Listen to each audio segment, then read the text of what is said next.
because we're very close to being done with this chapter 13, I believe it was. Yeah. All right, so on page 185, the Heart of the Lotus Sutra. Okay. It says, the heritage of Buddhism lies in the spirit to transform the land for the better. Okay, so does anybody have any insight into what that subtitle really is going to begin to talk about? What have we been talking about? We've been talking about the land of eternally tranquil light existing in the Sahe world, right? Mm-hmm. And that the meaning of endurance has been turned on its upside down on its head, because it no longer means to endure suffering. It means to actually reveal the truth. Okay? To have the compassion to reveal the truth, which means you're going through the difficulty and arduousness of the 9 worlds for the sake of those that have not become awakened to the 10th. It's a very noble reason for having come back into this realm. Does everybody understand? Yes. Yes. And that to those that attained the state of being awakened and have awakened the 10th world in their life, this Sahe world of endurance becomes the Buddha land of eternally tranquil light, right?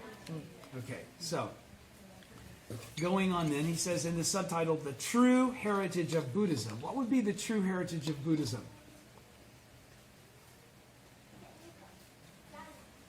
Passing on the correct teaching. The true heritage is, what is the purpose? Yeah, what's the true purpose of Buddhism? Okay, why do we practice Buddhism? And he's saying it lies in the spirit to transform the land for the better. So in other words, he's talking about it lies in the spirit for the entire phenomenal realm to be improved and to have its true aspect revealed. All right? Versus what one might perceive from the perspective of normal perceptions of Buddhism as something where you withdraw, or you try to self-perfect, or you go for nirvana or enlightenment. Right? So he's saying it's really about what's included in the land. Everything. Okay? So the true heritage of Buddhism lies in the spirit to transform the Sahe world into the land of eternally tranquil light. That's what he's really saying. Do you understand? Yes. Okay. So there is an old Japanese saying, despise and abandon the impure world and seek rebirth in the pure land. Now, who can guess what that probably came from? That's obviously a Nimbutsu type of thing, I would think. But I don't know for sure. For a long time, Buddhism has been thought of as an escapist, passive, and world-despising religion, as this saying epitomizes. Right? It was always about attaining nirvana and splitting. Okay?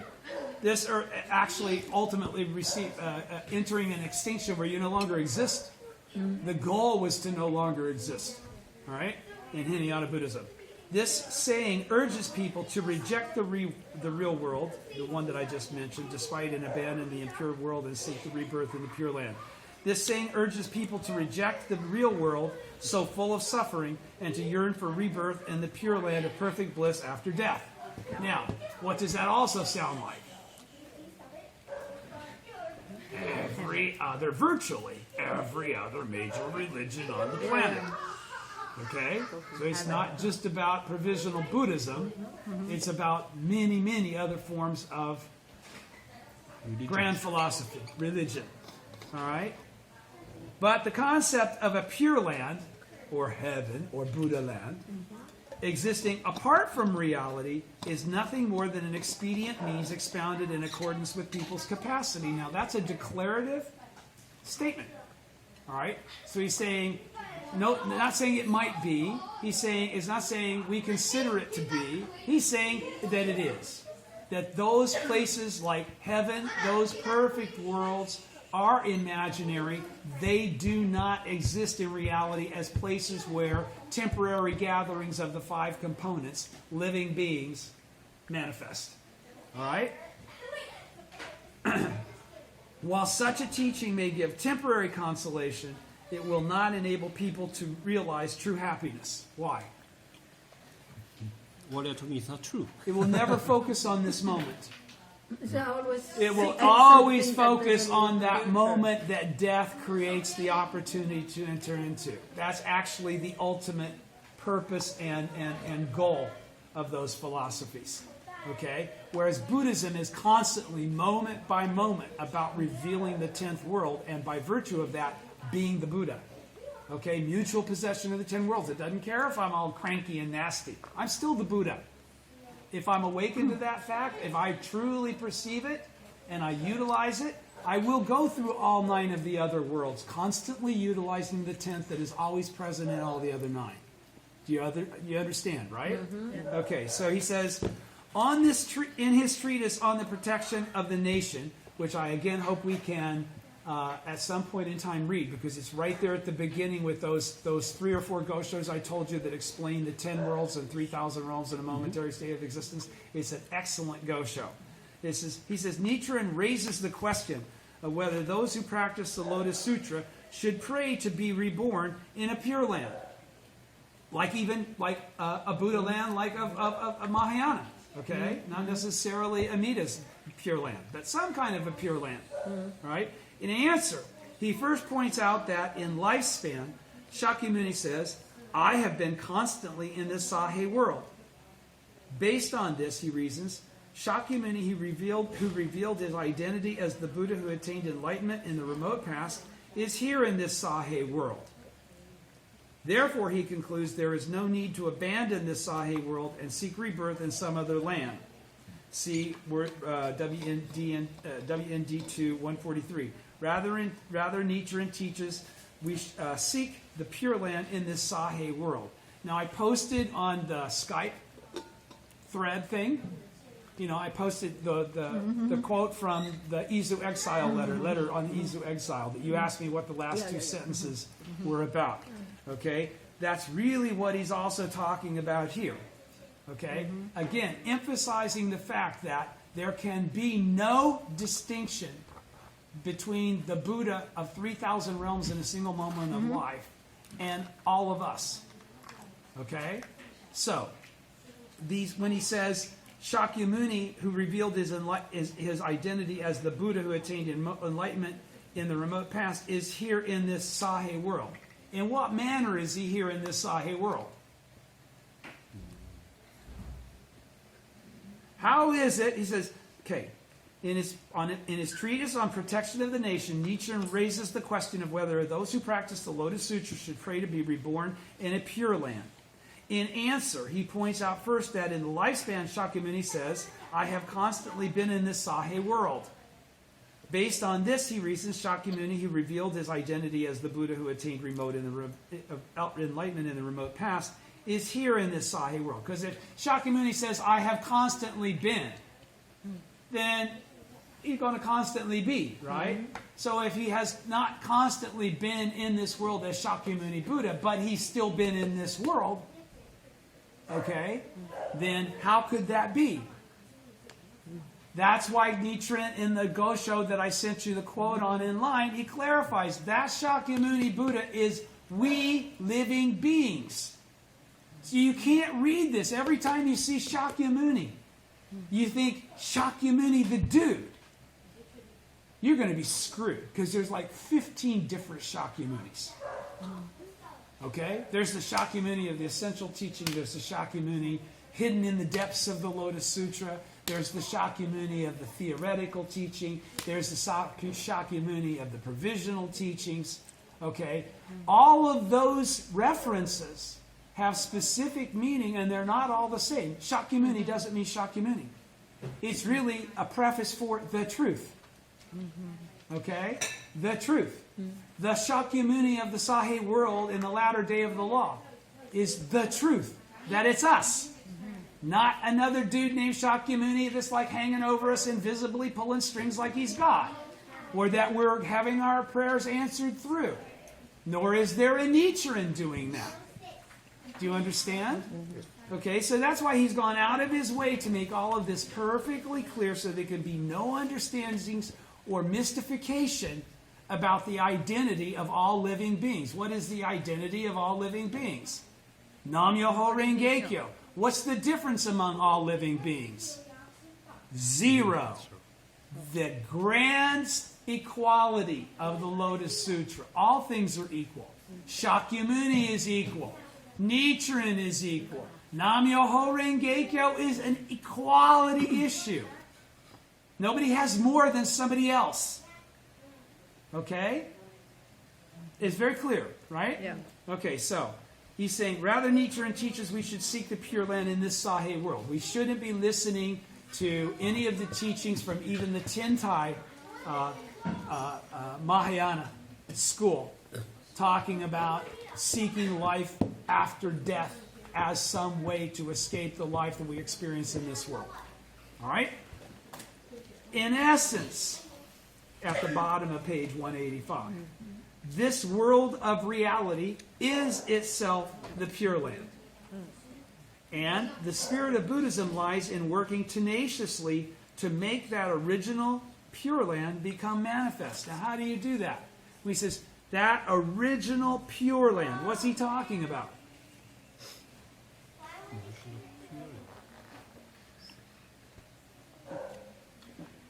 The original state, which is Buddhahood, Yes. becoming the predominant state of this world. I'll read it again. In essence, this world of reality is itself the Pure Land, based on the Buddha, Yes. based on the Buddha nature inherent in all things. Okay? Hidden, must be revealed. Always there, but must be revealed. And the spirit of Buddhism lies in the spirit and the vow of the Bodhisattva. All right? In working tenaciously, what does that mean? Practicing with faith to the last moment of your life to make that original Pure Land, the ninth consciousness, the land of eternally tranquil light, become manifest from the state of potentiality to the state of reality.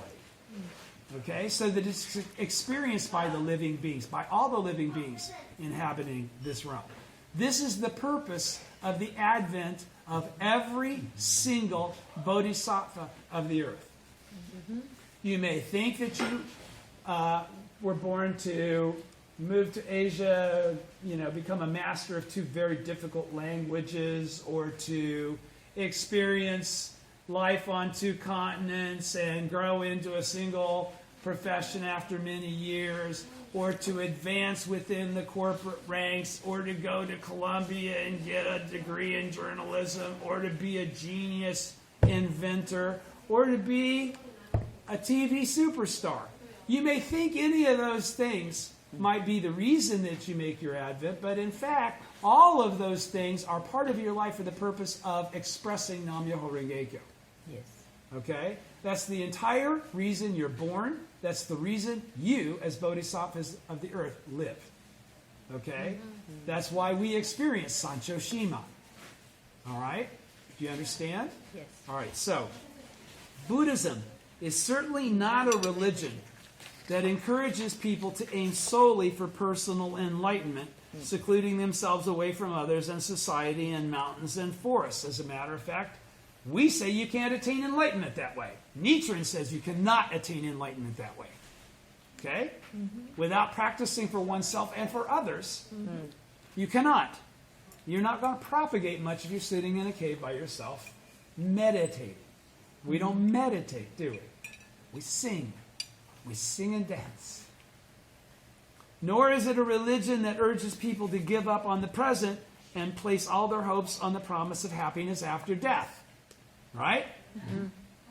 Pure Land has the active and practical meaning of purifying the land of the Buddha.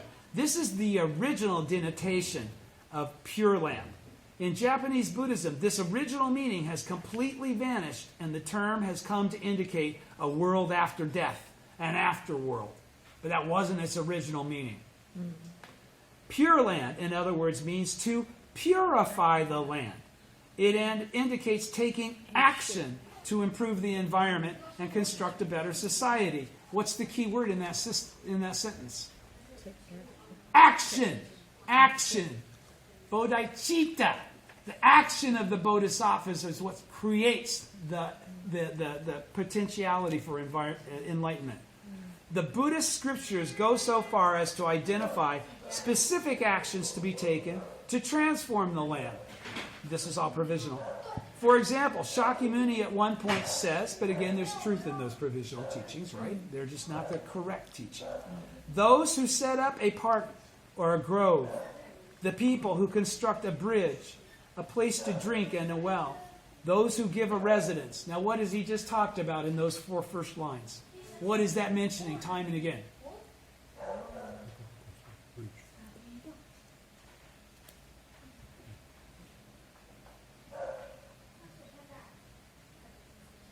Every single one of those things has something in common. For those who set up a park or a grove, the people who construct a bridge, a place, Offering. offering. Always for other people, not for yourself. For the comfort, for the well-being of the other people. He says, for them, those who give that, those who provide that freely, merit always increases. Why? It's causality. Okay? Both by day and night. Those are the people going to heaven. Both by day and night, those are the people going to heaven. Established in the Dharma, endowed with virtue. Now they're endowed with virtue because they inherently know and are compassionate enough to do those things for others at a time in history and at a time when, survival was very difficult, charitable circumstances were not so... Or you're still people that are spending their money right. giving water in Africa. Exactly. There's merit in all that. That's giving alms. Providing alms, providing comfort to others is still Is it just a pay process. for everything? They go, they do. And they say, my money is, what can I do with this money? It's just, I go, I do, this is my reward. Exactly. That's all. Now, once again, however, in perspective to what we're talking about as far as Buddhism, none of those actions turn the land into the land of eternally tranquil light. They give thirsty people water, but without predicating any of those actions on the conversion of those people to be what's the word I'm looking for? Creating fortune for themselves, so that they're not in those dire straits. That doesn't change karmically that much, okay? And that's why while there's great merit in that, we as Nichiren Buddhists don't focus on charitable actions. We focus on awakening the Buddha nature. Because if the Buddha nature is awakened, people have the capacity and the means to not need charitable actions. Charitable actions will be derived because the Buddha's emissaries will pop up in the environment and support them for the sake of their practice. Yes, they'll get benefit. They'll find people that will be just the same as the guy giving them water, only it'll be in the natural course of what they earn through the development and the advance of their own life. And it'll be viewed as something that underpins and encourages their faith. It will propel them forward on the process of being completely self-sufficient and awakening to their true identity. Just giving them water doesn't do that. Giving them water and introducing them to a false religion doesn't do that. Many of the things that you're talking about right now are done by other religious sects that I would never diminish the... Okay, but I'm saying there are many ways that these things occur. Okay? So, he says, King Ashoka, we all know who King Ashoka was, right? Does everybody know King Ashoka? King Ashoka was a guy who was prophesized to be born by Shakyamuni. He supposedly was one of the 2 little boys that gave the mud pies. Okay? Grew up, appeared in history as a great ruler, was initially a very savage, conquering ruler, converted to Buddhism, completely chilled out on the savage conquering stuff, and instead became a very wise, very benevolent king, and created stupas with rules and propagating teachings throughout India. So it's because of him that Buddhism spread all the way into Eurasia, all the way into Persia. Before doing that, he was very bad. He was a very bad guy. But again, Buddhism is filled with examples of very bad guys that makes you have to wonder then, how bad is it to be a very bad guy? Because they, No, it's seriously. What the value that certain other philosophies put on certain actions is not reflected necessarily quid pro quo in Buddhism. But he was Don't forget what Shakyamuni said to those. He did to the Brahmins in the Nirvana Sutra. He killed them, Oh. and then he said, "What bad karma did I get for that?" Okay, so there's a perspective of, again, what is the awakened 10th world understanding of value and non-value, and what's the secular 9 world topsy-turvy perspective of value and non-value. Okay, there's a lot of dogma that can be added. There's a lot of religiosity that can be added. BS. A lot of BS. Okay, so he says, Nagarjuna, King Ashoka of India, put this spirit of Shakyamuni into practice in the governing ideal of his kingdom, which we've just discussed. Nagarjuna, and we all know who he is, right? He's like almost the beginner of Mahayana. Okay, he's the one that created the seed that went to Susu, who was Nanye's teacher, who was Tintai's teacher. Okay, Su, I don't know. It's very difficult for me to pronounce some of these Chinese names. But luckily he was Indian. Nagarjuna. Nagarjuna, a great Buddhist scholar who lived around the 3rd century, admonished a king of the time to protect the sick, orphans, and the poor, and to carry out activities to aid those in areas ravaged by natural disasters, poor harvests, and epidemics, and to use not his power to imprison people unjustly. Okay? These are all universal aspects of humanity, all aspects of correct thinking, correct living. All right? It must be said that the Pure Land, in terms of its original meaning in Buddhism, is alive and well only in the ideals and practice of Nichiren's teaching of establishing the correct teaching for the peace of the land. Does everybody understand why he says that? It must be said that the Pure Land, in terms of its original meaning in Buddhism, which is what?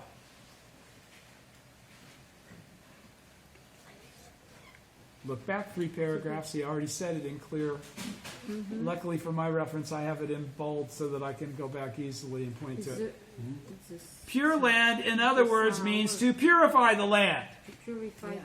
It indicates taking action to improve the environment and construct a better society. Okay, that's what he said there. So he says it must, after he then qualified all those things from old Buddhism, perspectives that underscore that good, benevolent, charitable, compassionate thinking towards others. He says it must be said that the Pure Land, in terms of its original meaning in Buddhism, which is to purify the land, is alive and well only in the ideals and practice of Nichiren's teaching of establishing the correct teaching for the peace of the land. Why?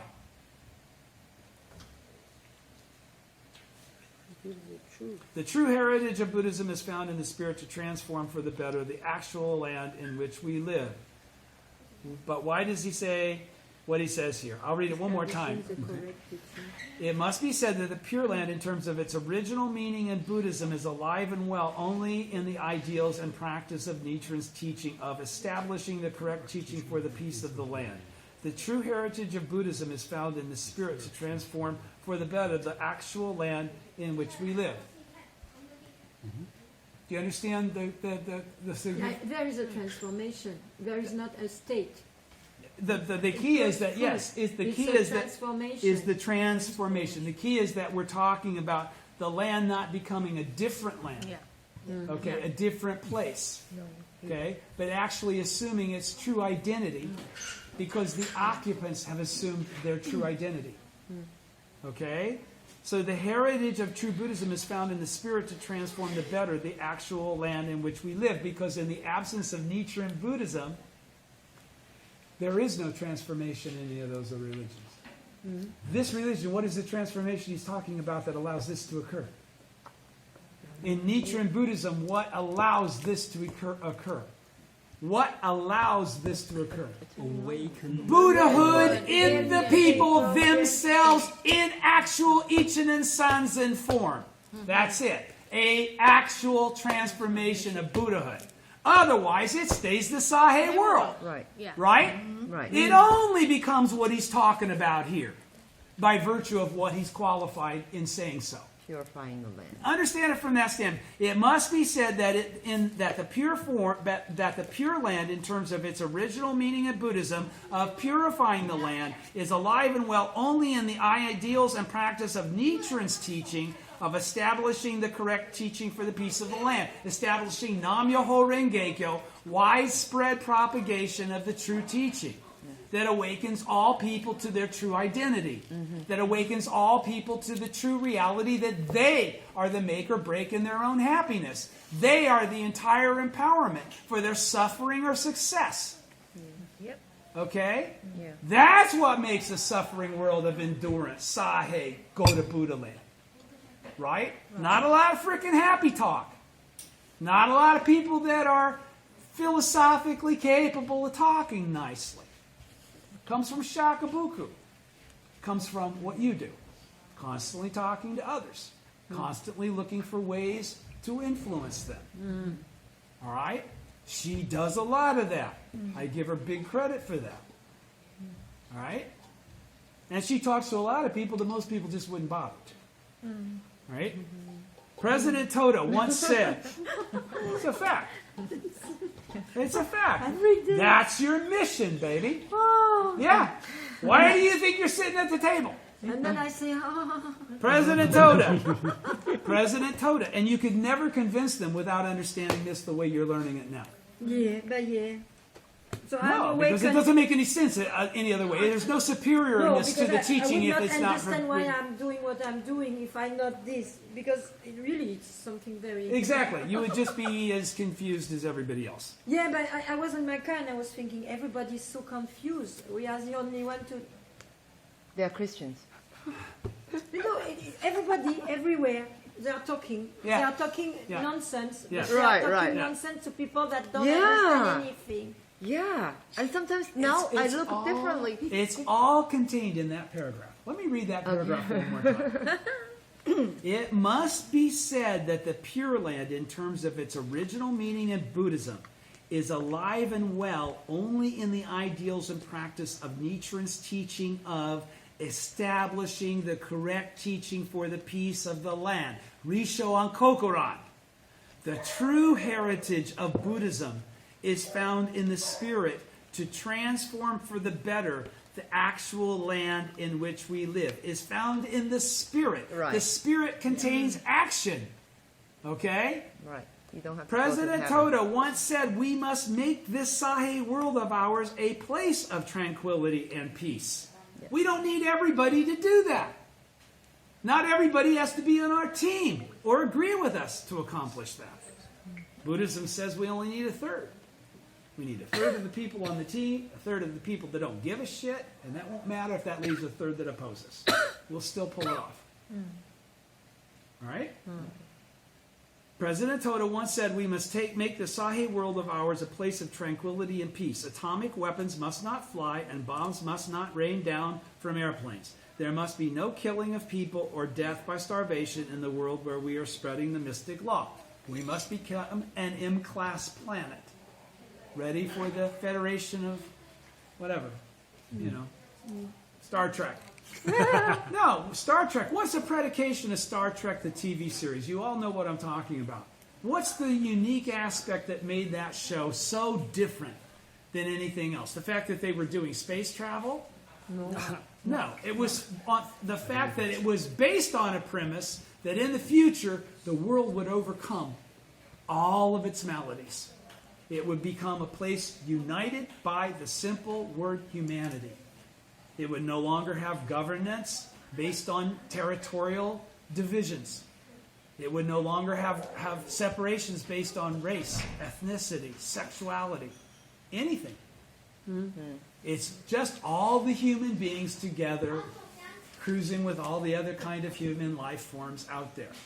But it showed a premise of everybody getting along and having overcome this propensity of war and destruction sometime In the future. down the road, which is exactly what we're projecting.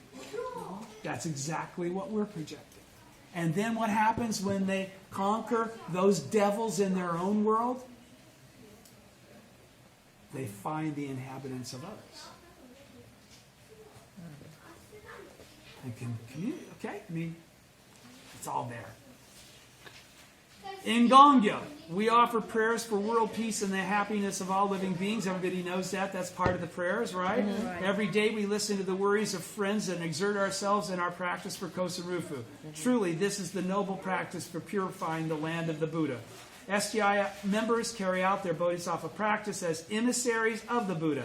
Let us make our communities, our countries, and the entire world shine brightly as the land of eternally tranquil light. When you advance with this determination, you are, in the words of the Sutra, in this Sahe world, preaching the law, teaching, and converting, which is a quote of whose actions? Shakyamuni's. So what he just said there, when you advance with this determination to make our communities, our countries, and the entire world shine brightly as a land of eternally tranquil light, when you advance with that determination, you are, in the words of the Sutra, in this Sahe world, preaching the law, teaching, and converting, just like Shakyamuni. Just like the Buddha. You are the Buddha. That's right. Do you understand? Okay, so going on to 14. What are we doing on time? 40. Page 40. Okay, cool. All right.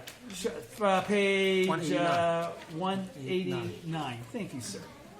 Chapter 14. Shozen Nanchi, Oze Chugen, Ga Setsu Ningo, To Buto, Ubu Go on Go, pardon me, Ubu Gango, Nyu O Nehan, Nyoze Kai I Hoben Funbetsu, Shozen Nanchi, Nyaku Ushujo, Raishi Gasho, Ga I Butsugen, Kangen Shinto, Sho Kon Ridon, Zuisho Odo, Shosho Ji Setsumyo Ji Fudo Ninki Daishu, Yakubu Gengon, Tunyu Nehan, Ui Shuju Hoben Setsumi Myoho, No Ryo Shujo, Hokan Gishin.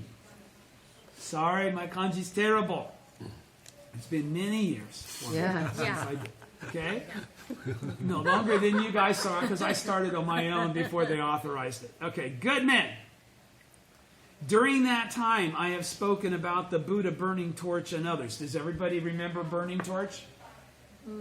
Dude lit himself on fire and burned for like innumerable kalpas, and you don't remember that when we No, read I the don't. Lotus Sutra? Oh no, this one no. Okay, burning torch also prophesies that Shakyamuni was going. Whatever. Here, let me just keep reading then. Just so you know, burning torch is in there in the first 8 or 9. I think he's in there somewhere. Or I'll look it up in a minute.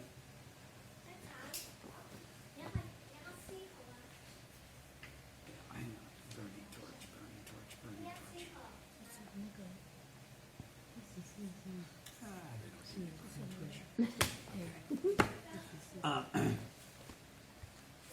Hang on, let me give you a burning torch, because this is important. You guys don't remember burning torch, so let me tell you, it reminds you of burning torch. Burning torch he's a dude in the Lotus Sutra. He's a big time dude in the Lotus Sutra. R. U-R. Yeah.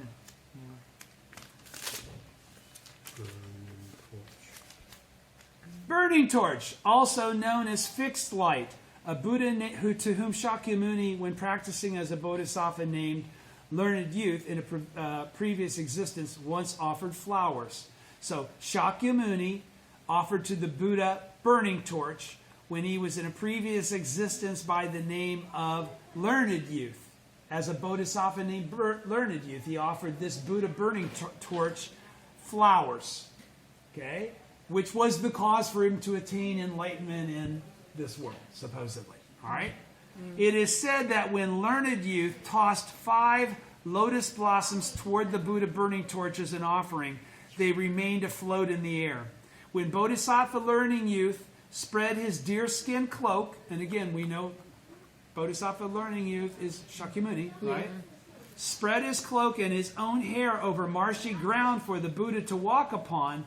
Burning Torch predicted that learned youth would become a Buddha in the future. So he was also a Buddha. Yeah, he's all he in this is a different. This is not from the Lotus Sutra. Burning Torch is in a lot of the previous provisional teachings.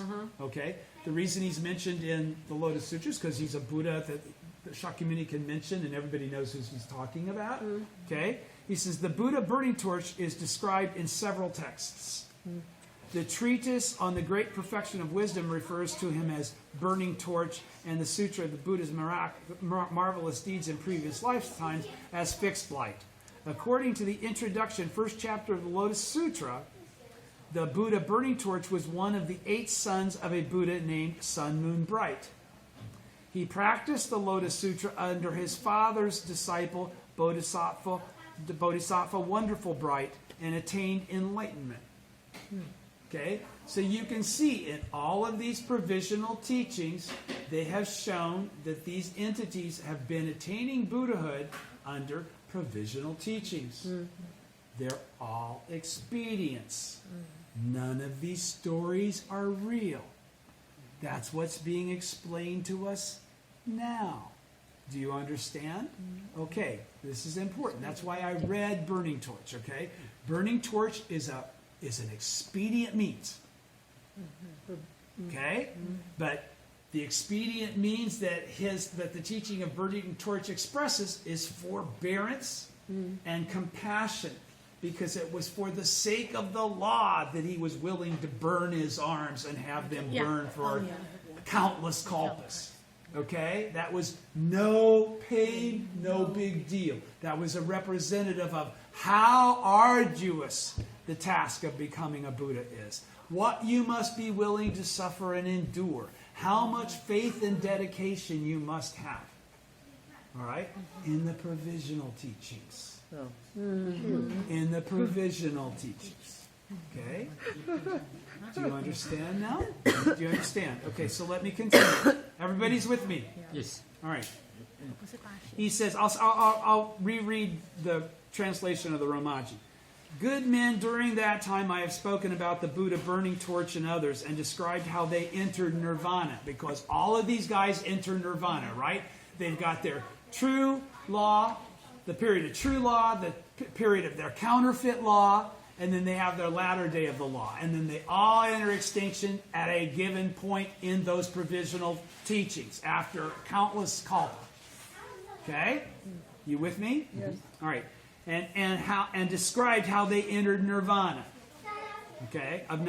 All this I employed as expedient means to make extinctions. Now in the Lotus Sutra, he's saying right now, in the past I talked about burning torch, and I said he extinguished his life, but I was bullshitting in order to make extinctions.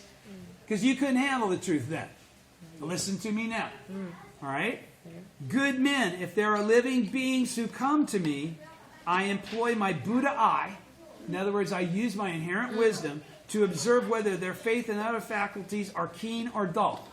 Okay? I decide what their capacity to perceive and accept the truth is, depending on how receptive they are to salvation. In other words, what is the level of their seeking spirit and faith? That's what I'm primarily looking for.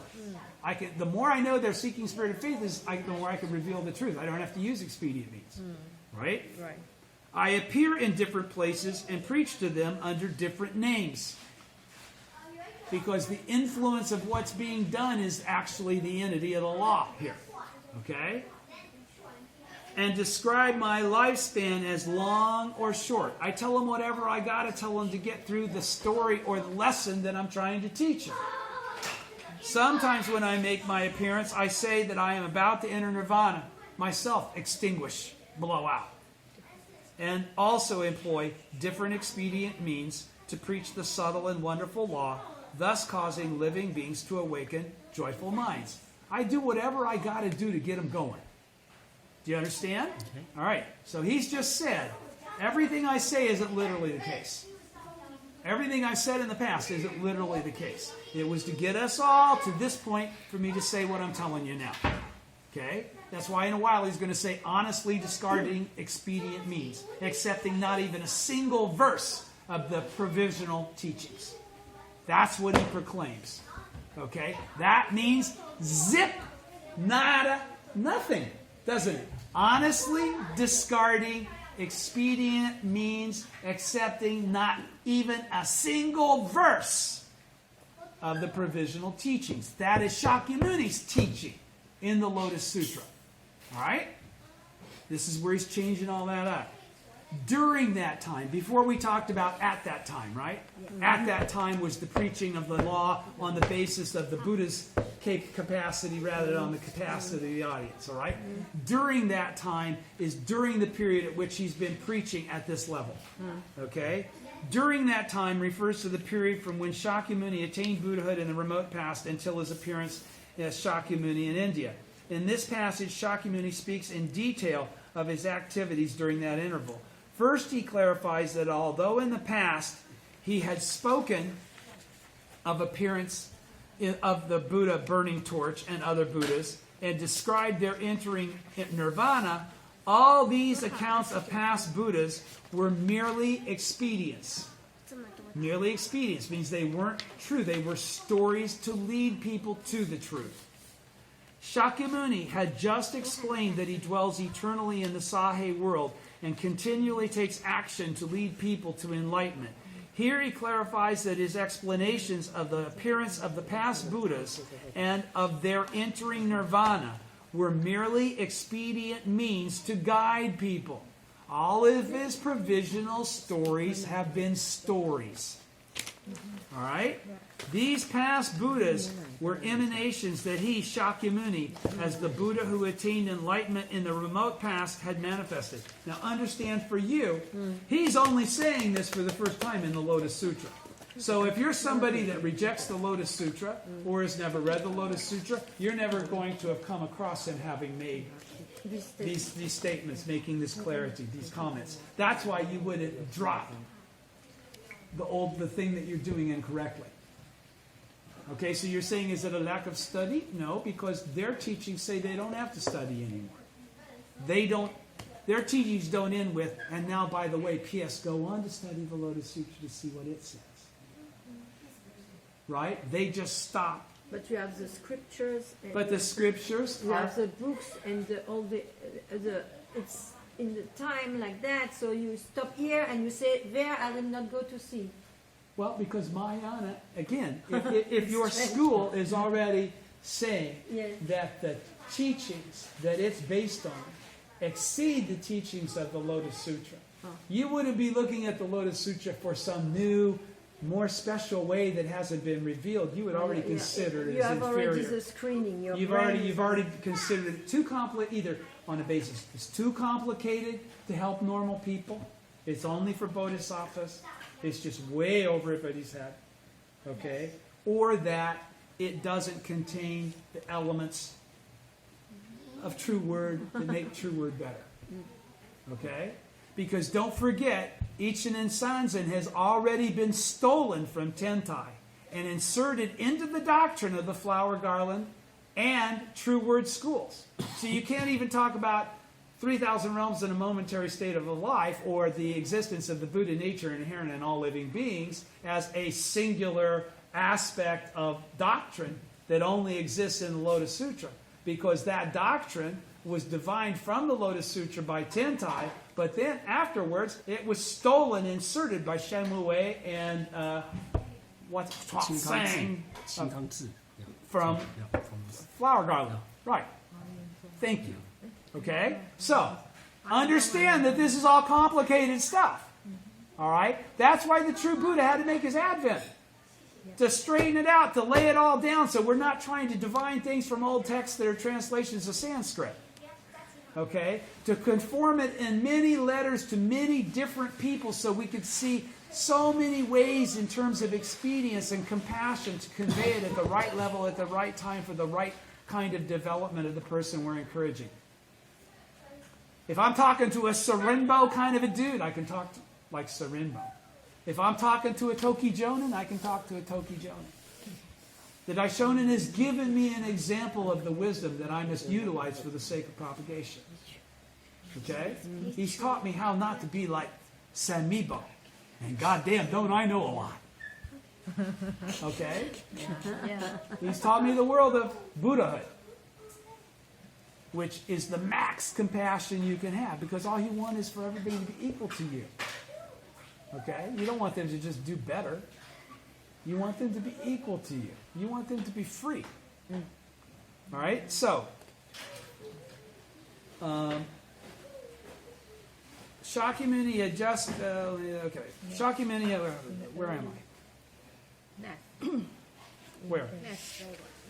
Okay, in an earlier? Okay.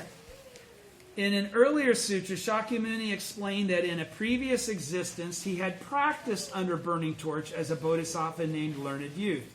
As a result, Burning Torch predicted that Shakyamuni would definitely attain enlightenment in the future. Shakyamuni said that his practice at that time became the cause for his initial attainment of enlightenment in his current existence. The reason he mentions Burning Torch here, is that among all the Buddhas of the past, his name was best known to Shakyamuni's listeners, because he's in lots of different sutras. Okay? But if the Buddha Burning Torch and the other Buddhas of the past are expedient means, then the Buddhist austerity Shakyamuni had practiced for countless eons under such Buddhas are also just expedients, as is the effect of his attaining enlightenment for the first time in his present existence. So, the encouragement and representative lesson of somebody having their arms burned for an immeasurably long time is not really a part of the truth of Buddhism. Okay? There is no need to have your arms burned for eons to attain Buddhahood. And in fact, there is no Buddha that ever did that. Anyway. Okay? You're not saved from having to do that. No one ever did that. How do all Buddhas attain enlightenment, regardless of what provisional expedient means express? Only one way. Nam Myoho Renge Kyo. Any other reference to how they attain Buddhahood that doesn't include that is an expedient means and a fairy tale. Do you understand? All right. But if the Buddha Burning Torch and the other Buddhas of the past are expedient means, then the Buddhist austerity Shakyamuni practiced for countless eons under such Buddhas are also just expedients, as is the effect of his attaining enlightenment for the first time in his present existence. In other words, with this statement, Shakyamuni repudiates. What's repudiates? Completely disqualifies as being correct. Repudiates the causes for attaining Buddhahood accumulated during that time, during the time of provisional teachings. And he repudiates the effect of his initial attainment of Buddhahood in his present existence. Right? He repudiates the fact that Burning Torch, said you'll be a Buddha someday because you're such a cool guy. Because you gave me some flowers. You follow? No. He's saying that never happened either. He didn't become a Buddha because of giving flowers to Burning Torch. He became a Buddha like all other Buddhas by chanting Nam Myoho Renge Kyo. He identifies those causes and that effect as expedient means, the causes of the flowers and the effect of Buddhahood in this lifetime from giving the flowers. Those are made-up stories for the encouragement of people that have not yet reached the capacity to accept the truth. When these intermediary causes and effects are refuted, in other words, when the perception of these things that have been suggested as being true are shown to be untrue, the true cause of Shakyamuni's attainment of Buddhahood is found to lie in his practice in the remote past. And the true effect is found to be his attainment of Buddhahood in the remote past. Majorless number world system dust particle kalpas ago. In this passage, Shakyamuni clarifies that his true cause and true effect are the actual cause and effect of his enlightenment. Whatever he was doing then is why this really all happened. It isn't because he burned his arms or gave flowers or whatever the hell. Or was born the 16th of great universal wisdom, excellence, Buddha. All that other stuff. All right? In raising the issue of entering nirvana, Shakyamuni is saying that the Buddha burning torch and the other Buddhas entering nirvana were expedient means. They never really existed. Okay? I will just go on just a little bit further to qualify the nirvana part. Nirvana indicates, because you've all heard nirvana, right? The sufferings of birth and death are nirvana, is even on the Gohonzon. Yep. Okay? And what's the literal meaning of nirvana? Blown out. Okay? Because the idea of nirvana was to actually extinguish the process, the cycle of birth and death.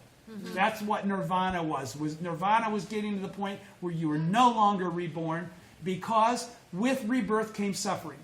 So by virtue of never being reborn again, you would never suffer again, you'd never have a mind to suffer with, you would never experience suffering. But you'd never exist anymore. But I guess that was supposedly a good thing? I don't know. I like existing. I like breathing. I like food. I like sex. Nirvana.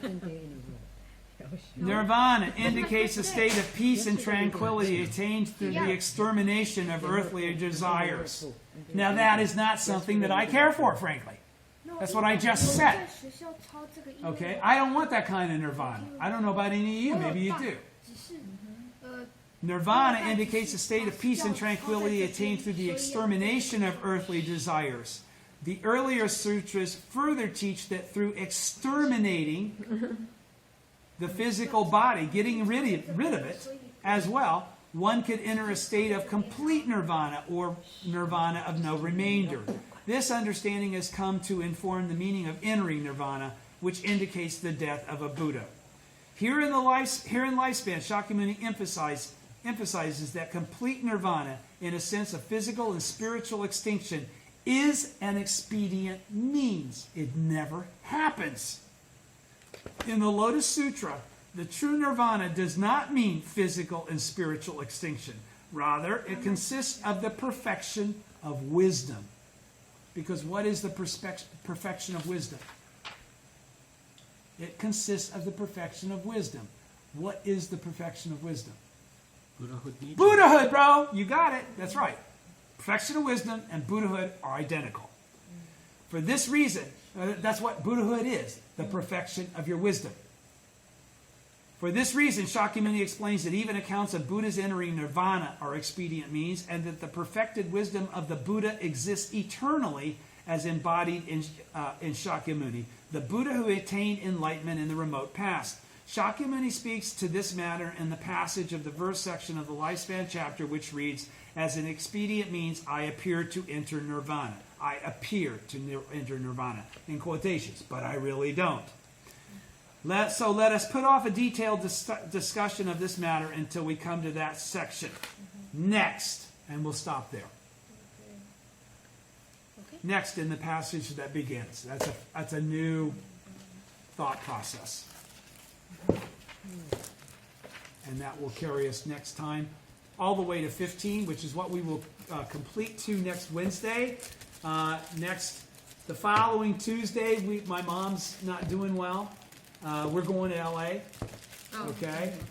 We'll be gone, unfortunately, for something that will straddle a Wednesday. We'll be leaving on a Tuesday and get back on a Wednesday morning, so we'll still have the Wednesday evening meeting that night. Okay? Next week. So next week we're going to have our meeting. Okay? The following Wednesday we won't. We'll be out of town. Yeah. Oh, yeah. The next Wednesday we will. Okay. So Next week, yes. Yes. Following week, no. No. Okay. Following week after that, yes. So, And then following week after that, no, because we'll be going to Hong Kong show. Hong Kong show. Okay. But we'll qualify that. Just know we are going to be here next week. 28号 We won't be here week after next. Okay. Thank you. Thank you. Thank you. Thank you.